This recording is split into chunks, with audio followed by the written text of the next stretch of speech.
Hello दोस्तों, आज की हमारी कहानी है कविता और उसकी बेटी अनु की। कविता किस तरीके से अपनी बेटी अनु को एक खतरनाक चुड़ैल से बचाती है, जो कि उसकी बेटी अनु का ही रूप लेकर उसके घर में आ जाती है। तो चलिए शुरू करते हैं आज की कहानी को शुरू करने से पहले अगर आपने अभी तक मेरे चैनल को सब्सक्राइब नहीं किया तो प्लीज़ सब्सक्राइब कर लेना, क्योंकि आप लोगों में से बहुत से लोग ऐसे हैं जो कि कहानी को सुनने में दिलचस्पी तो रखते हैं लेकिन चैनल को सब्सक्राइब नहीं करते। इसलिए आपसे निवेदन है कि कृपया पहले चैनल को सब्सक्राइब जरूर कर लेना। कविता और राजेश और उन दोनों की बेटी अनु एक किराए के मकान में रहते थे। राजेश की एक सरकारी नौकरी थी और अपनी नौकरी के चलते राजेश अपनी पत्नी कविता और अपनी बेटी अनु के साथ एक किराए के मकान में रहता था। अनु की उम्र इस समय 16 साल थी। अनु अपने परिवार के साथ बहुत खुश थी, लेकिन एक दिन मकान मालिक की किसी वजह से राजेश से कुछ बहस हो गई, जिसकी वजह से राजेश और कविता ने उस मकान मालिक के किराए के कमरे को छोड़ने का फैसला कर लिया। अनु उस घर से काफ़ी लगाव रखती थी, लेकिन अनु अब अपने पिता राजेश और अपनी माँ कविता के चलते अनु को भी वो घर छोड़ना पड़ता है। राजेश ये सोच लेता है कि अब वो अपना खुद का ही घर ले लेगा या फिर कोई ना कोई किराए के मकान पर ही रह लेगा। कुछ समय तक ढूंढने के बाद राजेश को अपना खुद का तो घर नहीं मिला, लेकिन एक किराए का मकान जरूर मिल गया, जिसके मकान मालिक का रवैया भी काफ़ी अच्छा था और जिसका बिहेवियर राजेश को काफ़ी अच्छा भी लगता था। ये मकान देखने में तो काफ़ी अच्छा था, लेकिन ये एक ऐसी सोसाइटी में था जहाँ की दूर दूर तक जंगलों से घिरा हुआ रास्ता था। ये मकान अनु के स्कूल के बहुत करीब था।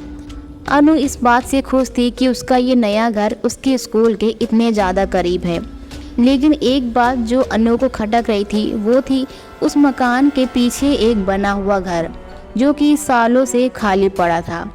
राजेश और कविता अपने जिस नए किराए के मकान में रहने के लिए आए थे, उसी मकान मालिक ने बताया था कि ये घर बहुत सालों से पुराना खाली पड़ा है और यहाँ पर जो लोग रहते थे वो भी इस घर को छोड़कर बहुत साल पहले ही जा चुके हैं।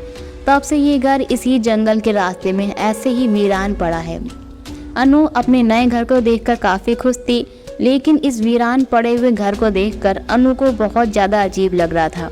अनु जो कि एक होशियार लड़की थी और उसको कभी किसी चीज़ से डर नहीं लगता था, लेकिन अपने घर के ही पास ऐसे वीरान पड़े हुए घर को देखकर अनु को बहुत ज़्यादा अजीब लगता है। लेकिन अनु ने इन सभी फालतू की बातों पर ध्यान न देकर अपने मम्मी पापा के साथ अपने घर में शिफ्ट होने के लिए चली गई। घर के अंदर का सामान कविता और अनु मिलकर सही करते हैं। पूरे घर की साफ सफाई अच्छे से करते हैं और हर एक सामान को सही जगह पर रखते हैं। अनु और कविता का पूरा एक दिन तो इन्हीं सब चीज़ों में निकल जाता है और सुबह 8 बजे राजेश अपनी ड्यूटी पर चला जाता था। घर में कविता और उसकी बेटी अनु अकेली ही रहती थी। दूसरी तरफ अनु का स्कूल भी इतना पास था, इसलिए अनु जल्दी से स्कूल के लिए तैयार हो जाती थी और अनु को स्कूल पहुंचने में ज़्यादा देर भी नहीं लगती थी। मकान मालिक के उस घर में 2 कमरे थे। एक कमरे में कविता अपने पति राजेश के साथ रहती थी और दूसरे कमरा जो कि बैक साइड में था वहाँ पर अनु अकेले रहती थी। अनु की खिड़की से वो सामने वाला घर साफ साफ दिखाई देता था, जो कि मकान एकदम वीरान पड़ा था। अनु को ये सभी बातें बिल्कुल भी अच्छी नहीं लग रही थी कि आखिर उसका कमरा ऐसी जगह पर है जहाँ से ये घर साफ साफ दिखता है, क्योंकि अनु को वो खाली पड़ा हुआ घर बिल्कुल भी अच्छा नहीं लगता था और वो उस घर को अपनी आंखों के सामने भी नहीं देखना चाहती थी। और अनु ने एक बार अपनी माँ कविता से बोल दिया कि माँ, आप मुझे अपने रूम में शिफ्ट कर लीजिए और आप और पापा यहाँ पर रहने आ जाइए, क्योंकि मुझे ये सामने पड़ा हुआ खाली घर बिल्कुल भी अच्छा नहीं लगता और इसको देख देख के पता नहीं मेरे अंदर कैसी फीलिंग्स आती है। अनु की माँ कविता अनु को समझाती है कि बेटा, तुम्हारा ये सभी एक वहम है और हम लोग तो यहाँ पर नए नए आए। अगर हम लोग ज़्यादा दिन तक रहेंगे तो तुम्हारी ये सब गलत फहमी भी दूर हो जाएगी और तुम्हें यहाँ पर बहुत अच्छा लगने लगेगा। अनु अपनी माँ कविता से जितना भी बोल दे, लेकिन उसको उसका वही कमरा मिलना था। अनु को अपने कमरे में रहते हुए लगभग 1 हफ्ते तक हो चुके थे और धीरे धीरे अनु को अपना कमरा भी पसंद आने लगा था, जैसा कि उसकी माँ कविता ने उसको बोला था। एक रोज़ सुबह जब अनु अपने स्कूल के तैयार हो रही थी तो वो उसी खिड़की के सामने खड़ी थी। अपने स्कूल की यूनिफॉर्म अनु पहन ही रही थी, लेकिन तब तक अनु की नज़र अपने कमरे के खिड़की के सामने वाले घर पर पड़ती है, जो कि वीरान पड़ा था। अनु अपनी खिड़की से देखती है कि उस घर की लाइटें जल रही थी और उस घर की सबसे ऊपरी मंजिल पर कोई लड़की खड़ी है, जो कि बिल्कुल अनु की तरह ही है, यानी अनु की ही तरह उसकी हाइट है और जो कि अपनी स्कूल की यूनिफॉर्म पहन रही है। अनु उसका चेहरा तो साफ साफ नहीं देख पाती, क्योंकि उसका चेहरा अनु की तरफ नहीं था। अनु वो सिर्फ उसके बाल ही दिखाई दे रहे थे, जो कि काफ़ी लंबे थे। उस लड़की के बालों को देखकर अनु सोचती कि इसके बाल कितने लंबे हैं, अगर ऐसे भी मेरे बाल होते तो मैं भी कितनी ज़्यादा खूबसूरत दिखती। अनु ये सभी चीज़ें सोच ही रही होती है, लेकिन तभी अनु को अचानक से मकान मालिक की बात याद आती है, जो कि मकान मालिक ने बोला था कि ये घर सालों से वीरान पड़ा था और यहाँ पर कोई भी नहीं रहता। अचानक से जब अनु को मकान मालिक की वो सभी बातें याद आती हैं तो अनु बहुत घबरा जाती है, क्योंकि अगर ये घर इतने सालों से वीरान पड़ा था तो आखिर ये लड़की यहाँ पर क्या कर रही है। और इस लड़की की ऐसी हरकतें देखकर अनु को लग रहा था कि जैसे यहाँ पर बहुत दिनों से रह रही थी। अनु ये सब चीज़ें देख ही रही होती है, लेकिन तब तक नीचे से अनु की माँ कविता उसको ब्रेकफास्ट करने के लिए बुला लेती हैं। अनु बिना ही कुछ सोचे समझे नीचे चली जाती है। अनु जैसे ही ब्रेकफास्ट करने के लिए बैठती है, तब तक अनु वो सभी चीज़ें भूल चुकी होती है, जो कि उसने अभी अभी कुछ देर पहले अपने कमरे में देखी थी। क्योंकि अनु जो भी ये सोच रही थी कि वो नीचे जाकर अपनी माँ कविता से ये सभी बातें बताएगी, लेकिन तब तक अनु ये सभी चीज़ें भूल चुकी थी। ब्रेकफास्ट करने के बाद अनु अपना स्कूल बैग उठाकर अपने स्कूल के लिए निकल जाती है। अनु की माँ कविता भी अनु को बाय कहकर अपने काम में लग जाती है।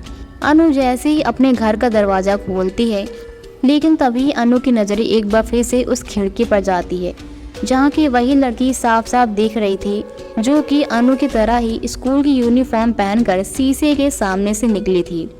अचानक से अनु को वो सभी बातें याद आ जाती हैं, जो कि उसने अभी अभी थोड़ी देर पहले अपने कमरे में देखी थी।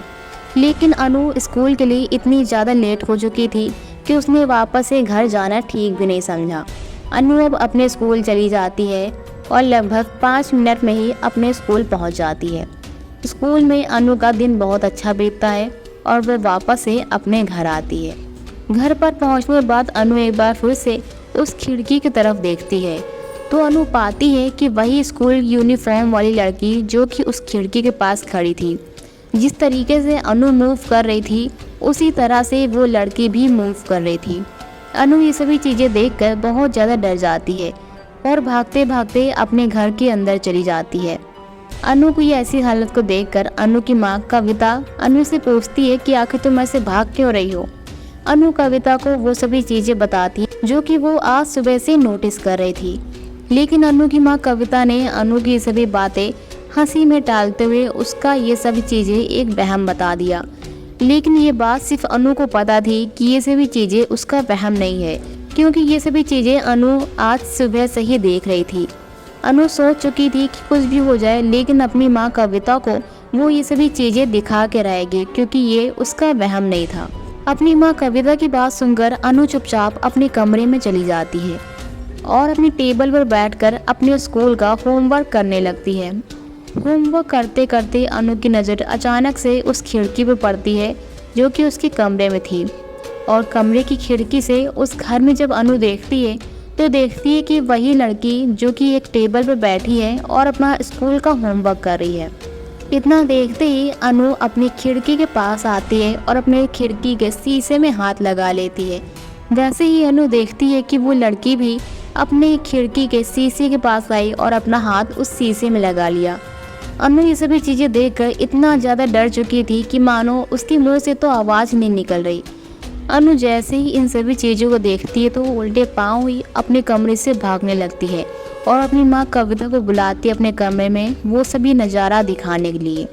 लेकिन जब तक का कविता उसके कमरे में आती और जब अनु उस घर की खिड़की में देखती है, तो अनु देखती है कि वहाँ पर कोई भी लड़की नहीं थी।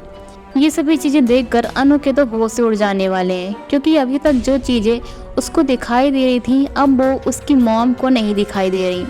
और अब कविता बहुत ज़्यादा अनु को फटकार लगाती है कि मैंने तुमसे कितनी बार मना किया है कि इतनी हॉरर स्टोरीज मत देखा करो, और वही सब चीज़ें तुम्हारी दिमाग में दिन भर घूमा करती हैं, और जिसके चलते तुम भी मुझे यहाँ पर बेवकूफ़ बनाने के लिए ले आई हो। अपनी माँ की डांट सुनकर अनु को समझ नहीं आ रहा होता कि आखिर सभी चीज़ें उसका वहम थी या फिर सच में उसने वहाँ पर कोई ना कोई लड़की देखी थी। इतना कहकर कविता अनु के कमरे से चुपचाप चली जाती है। अब रात में 10 बजे राजेश भी अपनी ड्यूटी पर से आ जाता है। अनु, राजेश और कविता तीनों ही साथ बैठकर खाना खाते हैं। खाना खाने के बाद सभी लोग अपने अपने कमरे में चले जाते हैं। अनु भी अपने कमरे में जाकर चुपचाप सो जाती है, क्योंकि अनु को सुबह जल्दी उठना होता है स्कूल जाने के लिए। अनु अपने कमरे की लाइट्स ऑफ कर देती है और अपने बेड पर चुपचाप सो जाती है। रात में अचानक 1 बजे अनु को प्यास लगती है। अपने बगल में जब वो जग देखती है तो अनु का जग पानी से पूरा खाली था। अनु अपने कमरे में रखा हुआ जग उठाती है और बेड पर से उठ जाती है। बेड से उठने के बाद अनु की नज़र अपनी खिड़की के सामने वाले घर पर पड़ती है, तो वहाँ पर अनु फिर से देखती है कि कोई लड़की खड़ी है जो कि अपने हाथ में जग लिए हुए है। अनु को ये सभी चीज़ें साफ साफ दिख रही थी कि वो लड़की कोई और नहीं बल्कि बिल्कुल अनु की तरह ही दिख रही थी।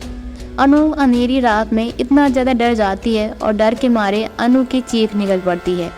अनु की चीख सुनकर कविता और राजेश दोनों ही अनु के कमरे में आते हैं, और जब अनु से पूछते हैं कि क्या हुआ बेटा, तुम इतनी तेज से क्यों चिल्ला रही हो, तो अनु अपने हाथ से उस खिड़की की तरफ इशारा करती है।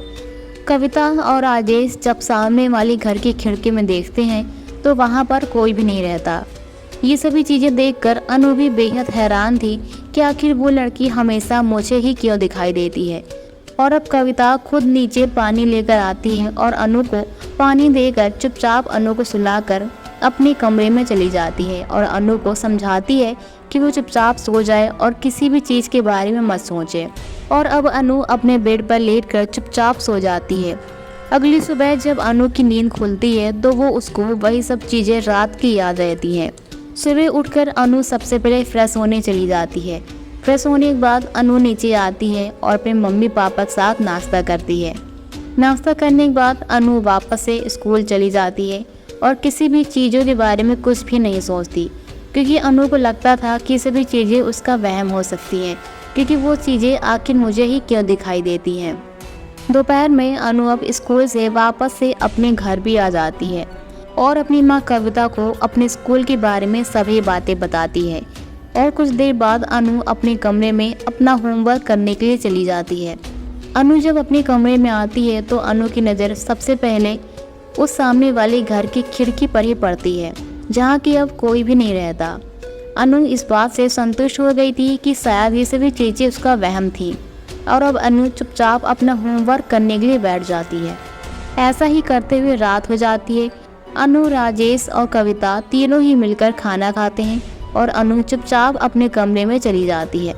कुछ देर पढ़ाई करने के बाद अनु सोने की तैयारी कर लेती है। अनु अपने बेड पर सोने ही वाली होती है, लेकिन तब तक का उसकी नज़र सामने वाले घर पर पड़ती है, जहाँ की एक लड़की खड़ी हुई थी। लेकिन अब वो लड़की चुपचाप खड़ी थी, जो कि कोई भी मूव नहीं कर रही थी। अनु अपने कमरे की खिड़की के पास आती है और उस लड़की को लगातार देखते ही जाती है। वो लड़की जो कि अनु की तरफ देखकर अपना हाथ आगे बढ़ाती है और अनु की तरफ हाय का इशारा करती है। अनु बहुत ज़्यादा डर जाती है और आज उस लड़की के पूरे बाल आगे थे, जिससे कि उस लड़की का कोई भी चेहरा नहीं दिख रहा था। अनु ये सभी चीज़ें देखकर बहुत ज़्यादा डर जाती है। अनु अपने मॉम और डैड को बुलाती है और वो सभी चीज़ें दिखाती है, लेकिन जब तक का कविता और राजेश अनु के कमरे में आते तब तक वो लड़की सामने वाले घर से गायब हो जाती और उस घर की लाइट्स भी ऑफ हो जाती। कविता और राजेश अनु को समझाते हैं कि ये सभी फालतू की चीज़ें करना बंद करे, और अब अनु मन ही मन में सोच चुकी थी कि वो इस बात की जड़ तक जाएगी कि आखिर उस सामने वाले घर में कौन रहता है, क्योंकि अगर कोई उसके साथ प्रैंक कर रहा है तो वो उसको भी पकड़कर सामने लाएगी और उसका बैंड बजा देगी। अनु ये सभी चीज़ें सोच लेती है और अब अपने मम्मी पापा को अपने कमरे से जाने के लिए बोलती है। अनु अब बिना उस घर की तरफ देखते हुए चुपचाप अपने बेड पर सो जाती है। उस समय रात के 11:30 बज रहे थे जब रात में अनु की नींद खुलती है और अब अनु सोच चुकी थी कि आज वो उस घर में जाएगी और जो भी उसके साथ प्रैंक कर रहा है उसको सामने लाएगी। और अब अनु अपने बेड से खड़ी होती है और धीरे से अपने कमरे का दरवाज़ा खोलती है और अपने घर के मेन दरवाज़ा खोलकर अपने घर से बाहर निकल जाती है। और अब अनु उस सामने वाले घर में चली जाती है। अनु जब उस घर का दरवाज़ा खटखटाती है तो देखती है कि घर का दरवाज़ा पहले से ही खुला था। अनु अब उस घर के दरवाजे के अंदर जाती है और सीढ़ियों पर से सबसे ऊपरी मंजिल पर चली जाती है, जिस मंजिल से उसका कमरा साफ साफ दिखाई दे रहा था। अनु उस घर की खिड़की पर पहुंचती है और अपने घर की तरफ देखती है तो अनु देखती है कि उसके घर की खिड़की में अनु खुद ही खड़ी है, यानी अनु की तरह ही दिखने वाली एक लड़की जो कि अनु के घर में ही खड़ी थी। अनु अब इतना ज़्यादा डर जाती कि वहाँ से अब भागने का सोच लेती है। अनु जैसे ही उस कमरे से बाहर निकलने की कोशिश करती है, लेकिन अनु देखती है कि उस कमरे का दरवाज़ा लॉक हो गया था और उस दरवाजे के अलावा कोई भी रास्ता नहीं था उस कमरे से बाहर निकलने का। अनु लगातार अपने घर की खिड़की की तरफ देखती जा रही थी और अनु को वही लड़की दिखाई दे रही थी जो कि खुद अनु की तरह ही दिख रही थी। अनु अब तेज तेज अपनी मॉम और डैड का नाम चिल्लाने लगती है, लेकिन उस घर से अनु के घर की तरफ कोई भी आवाज़ नहीं जा पा रही थी। अगले दिन सुबह जब कविता और राजेश उठते हैं तो देखते हैं कि उसकी बेटी अभी तक सो रही थी। कविता अपनी बेटी अनु को जगाती है और बोलती है, अनु उठ जाओ, स्कूल के देर नहीं हो रही। अनु अपनी माँ से बोलती है, नहीं आज मैं स्कूल नहीं जाऊंगी क्योंकि आज मेरे पेट में बहुत ज़्यादा दर्द है। अनु की ये सभी बातें सुनकर कविता सोचती है कि इससे पहले कभी भी अनु ने इस तरीके से कविता से बात नहीं की थी, लेकिन आज अचानक से अनु को क्या हो गया। लेकिन कविता इस बात से अनजान थी कि वो जिस लड़की से बात कर रही थी वो उसकी बेटी अनु है ही नहीं, बल्कि वो तो कोई और ही थी जिसके बारे में कविता अभी तक अनजान थी। थोड़ी देर बाद कविता नीचे से आवाज़ लगाती है अपनी बेटी अनु को ब्रेकफास्ट करने के लिए। अनु अब अपने कमरे से उतरकर ब्रेकफास्ट करने के लिए आती है। कविता अनु का चेहरा देखती है तो कविता देखती है कि अनु की आंखों के नीचे बहुत ज़्यादा डार्कनेस है, यानी अनु की आंखों के नीचे बहुत सारे काले काले धब्बे दिख रहे थे। कविता ने अनु से पूछा कि अरे अनु, तुम्हारी आंखों के नीचे क्या हो गया, लेकिन अनु कविता की किसी भी बातों का कोई भी जवाब नहीं देती। कविता अपने पति राजेश की तरफ देखने लगती है, लेकिन अब राजेश को भी नहीं समझ आ रहा था कि आखिर उसकी बेटी अनु को क्या हो गया। अनु जैसे ही ब्रेकफास्ट को अपने मुंह में डालती है वैसे ही अनु को उल्टी आ जाती है और अनु ब्रेकफास्ट वहीं पर रखकर अपने कमरे में चली जाती है। अनु की ये सभी हरकतें देखकर कविता को बहुत ज़्यादा अजीब लगता है, क्योंकि इससे पहले अनु की कभी भी ऐसी हरकतें नहीं थी। लेकिन कविता को भी नहीं समझ आ रहा था कि आखिर उसकी बेटी अनु को क्या हो गया। अब रात होती है, अनु अपने कमरे में सो जाती है। कविता की बेटी अनु, जो कि अनु थी ही नहीं बल्कि वो तो एक भयानक चुड़ैल का रूप थी, जो कि अनु के रूप में कविता के घर में रह रही थी। रात के 12 बज रहे थे जब अनु की नींद खुलती है। अनु रात के 12 बजे उठती है और अपने घर से बाहर निकलती है और बहुत से लोगों का खून चूसती है और उनका पेट इस तरीके से फाड़ देती है कि कोई समझ नहीं पाए कि आखिर उसकी मौत हुई कैसे। अनु, जो कि एक चुड़ैल थी, जो कि लोगों का खून पीती थी और उनको इस तरीके से मारती थी कि कोई भी समझ ना पाए। कविता को आसपास के बहुत से लोगों से पता चलता है कि यहाँ पर कुछ ही दिनों में बहुत सारी मौतें हो रही हैं, वो भी रात के 12 और 1 बजे, वो भी रात ही में। और लोग तो इस तरीके से मर रहे हैं कि जिसके बारे में कोई पता ही नहीं लगा पा रहा है कि आखिर इन लोगों की मौत कैसे हो रही है। कविता ये सभी चीज़ें देखकर काफ़ी डर जाती है, क्योंकि कविता ने भी पहले कभी भी ऐसा नहीं सुना था, क्योंकि कविता और राजेश को इस सोसाइटी में रहे हुए काफ़ी दिन हो चुके थे और इसके पहले कविता ने कभी भी ऐसा कुछ नहीं सुना था। जबकि यहाँ लगभग 2 से 3 दिनों के अंदर ही कविता को ये सभी बातें सुनने में आ रही थी। और दूसरी तरफ कविता की बेटी अनु का बिहेवियर भी कविता को बहुत ज़्यादा अजीब लग रहा था। और अनु, जो कि एक चुड़ैल थी, वो फिर से लोगों को मारकर उनका खून पीने में लग जाती है। अगले दिन सुबह जब कविता की नींद खुलती है तो कविता को मोहल्ले वालों से पता चलता है कि कल की रात फिर से 4 से 5 लोगों की मौत हुई थी। कविता को भी बहुत ज़्यादा अजीब लग रहा था कि आखिर सभी चीज़ें कर कौन रहा है। ऐसे ही 2 से 3 दिन लगातार चलता रहा। एक दिन रात में जब अनु अपने कमरे का दरवाज़ा खोलती है और बाहर जाती है लोगों का खून चूसने के लिए और उनकी जान लेने के लिए, तभी अचानक रात के 12 बजे ही कविता की भी नींद खुल जाती है। कविता सोचती है कि उसकी बेटी कमरे में जाकर अपनी बेटी अनु को देख ले। कविता जैसे ही अनु के कमरे तक पहुंचती है, कविता पाती है कि अनु के कमरे का दरवाज़ा खुला हुआ था। कविता अनु के कमरे के अंदर झांकती है तो देखती है कि वहाँ बेड पर अनु थी ही नहीं। कविता अनु के कमरे के अंदर चली जाती है और अनु की खिड़की के पास खड़ी हो जाती है। खिड़की से कविता देखती है कि बाहर सड़क पर जो कि उसकी बेटी अनु थी और वो सड़क पर पड़े हुए बहुत सारे गोश्त के टुकड़ों को खा रही है। ये सभी चीज़ें देखकर मानो कविता के पैरों तले ज़मीन ही खिसक गई। कविता इन सभी चीज़ों से बहुत ज़्यादा हैरान थी। कविता अब अनु के कमरे से बाहर निकलने ही वाली थी, लेकिन तब तक का अनु अपने कमरे में आ जाती है और कविता से बोलती है, आप यहाँ पर क्या कर रही हो और आखिर आप इतनी रात में मेरे कमरे में क्यों आई। अनु की आवाज़ में एक भयानक डर था जो कि कविता को और भी ज़्यादा भयभीत कर रहा था, लेकिन कविता ने इस बात का इजहार न करते हुए अनु को अपनी बेटी की तरह ही प्यार करने लगी, क्योंकि कविता समझ चुकी थी कि कुछ न कुछ तो गड़बड़ ज़रूर है। अपने कमरे में आने के बाद अनु बाथरूम में फ्रेश होने के लिए चली जाती है। अब कविता अनु के कमरे से जाने ही वाली होती है, लेकिन तब तक कविता की नज़र सामने वाले घर की खिड़की पर पड़ती है जिसकी लाइट्स ऑन थी और उस खिड़की में कविता अपनी बेटी अनु को देखती है।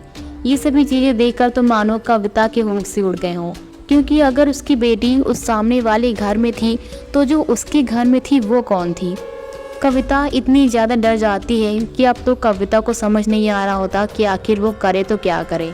कविता अब चुपचाप अपने कमरे में चली जाती है और अब कविता अपनी बेटी अनु की वही सब चीज़ें याद कर रही होती है जो कि अनु बोलती थी कि सामने वाले घर की खिड़की में कोई है, जो कि अनु को बार बार दिखता था। अब अगले दिन की रात होती है तो कविता सोच लेती है कि आज वो अनु को अपने साथ ही रखेगी और जो कि अनु के रूप में इस घर में है वो उसको ख़त्म करके रहेगी, क्योंकि कविता को इस बात का एहसास हो चुका था कि जो सामने वाले घर में लड़की थी वो उसकी असली बेटी है अनु, और जो कि अनु के घर में लड़की है वो अनु नहीं बल्कि अनु के रूप में कोई चुड़ैल ही है। अगले दिन रात में कविता अपनी बेटी अनु को अपने साथ घर के बाहर ले जाती है। अनु को अपनी कार में बैठाकर कविता एक लॉन्ग ड्राइव पर जाती है और ये सोच लेती है कि आज वो इस चुड़ैल को ख़त्म करके ही रहेगी। कार चलाते चलाते कविता अपनी बेटी अनु से बोलती है, अनु मैं तुमसे एक बात पूछूं। अनु बोलती है, हाँ बोलो। अनु की आवाज़ में एक अजीब सी गरजराहट थी जिसे कि कविता साफ साफ महसूस कर रही थी। कविता अनु से बोलती है कि तुम्हें पता है कि तुम्हारे पापा तुमसे कितना ज़्यादा प्यार करते हैं और आज तो वो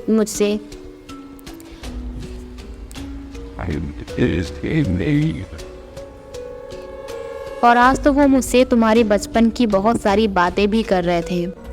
अनु हाँ में सर हिलाती जाती है लेकिन मुंह से कुछ भी नहीं बोलती। कविता अनु से बोलती है, अनु तुम्हें याद है तुम्हारे पापा ने जब तुम्हें पहली बार एक डॉल गिफ्ट की थी, वो डॉल देखकर तुम कितना ज़्यादा खुश हो गई थी और वो डॉल तुम्हें इतनी ज़्यादा पसंद थी कि तुम तो उसे अपनी से अलग करती ही नहीं थी। अनु बोलती है, हाँ मुझे याद है और मुझे डॉल भी बहुत पसंद है। अनु की ये सभी बातें सुनकर कविता को विश्वास हो गया था कि उसकी बेटी अनु नहीं है, क्योंकि कविता अपनी बेटी अनु को जानती थी कि अनु वो डॉल से बिल्कुल भी प्यार नहीं है, बल्कि वो डॉल देखकर बहुत ज़्यादा चिढ़ जाती है। लेकिन ये जो अनु के रूप में है इसको तो डॉल इतनी ज़्यादा पसंद है। कविता बोलती है, लेकिन तुम्हें तो डॉल से बिल्कुल भी प्यार नहीं है और तुम्हें तो डॉल से सख्त नफरत है। अब अनु बहुत ज़्यादा गुस्सैल रूप में कविता की तरफ देखती है। कविता अनु की आंखों में जब देखती है तो उसकी आंखों में एक अजीब सा लालपन था, जैसे कि वो मानो कविता को मार ही देगी। इतने में ही अनु कविता से बोलती है, आखिर तुमने मुझे पहचान ही लिया और अब मैं बाकी लोगों की तरह तेरा भी खून पी जाऊंगी। अनु की ऐसी बातें सुनकर कविता जैसे तैसे करके अपनी कार का दरवाज़ा खोलकर जल्दी से कार से बाहर निकलती है और कार के दरवाजे को दोनों तरफ से बाहर से लॉक कर देती है। अनु बाहर निकलने की कोशिश ही करती है, लेकिन तब तक का दरवाज़ा कविता बाहर से लॉक कर चुकी होती है और अब कविता अपनी कार की डिक्की से मिट्टी का तेल और माचिस निकालती है और वो मिट्टी का तेल पूरी उस कार पर डाल देती है।